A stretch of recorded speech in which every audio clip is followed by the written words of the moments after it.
Ito pala guys, na naglalakad kami papuntang Bulawisan Falls. Medyo malayo-layo pa kami niyan. Pero swabe naman yung daan. Basta hindi lang siya umuulan. Yun guys.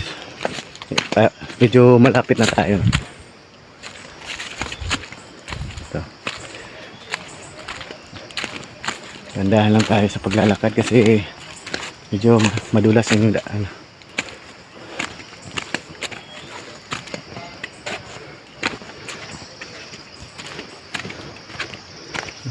Gubat na siya. Ito yung palatandaan na papasok na tayo doon sa Bulawisan Falls. Malapit na tayo sa ilog.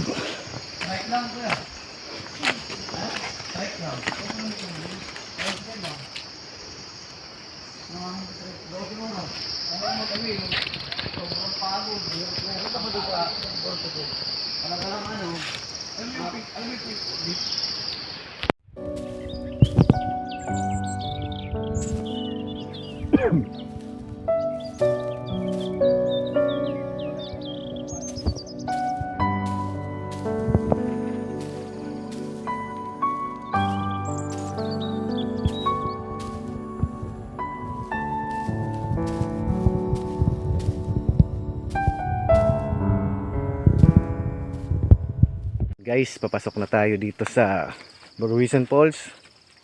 Yan, ito yung dinadaanan natin. Medyo magubat na siya. Yeah.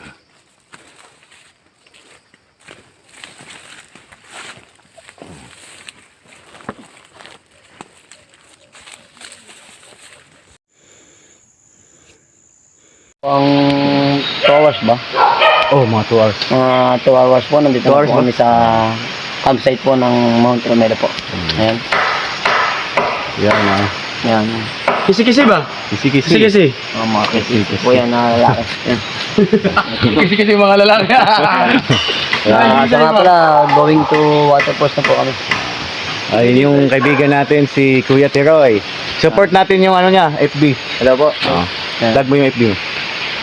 Ano pa mo kaya? Ano FB mo? Teroy Tour Guide po. Teroy Tour Guide. Nag-iisa lang po yan. Nagto-tour guide siya. Ayan. Tumpak po. Local Tour Guide ng Mount Romero po. Yan.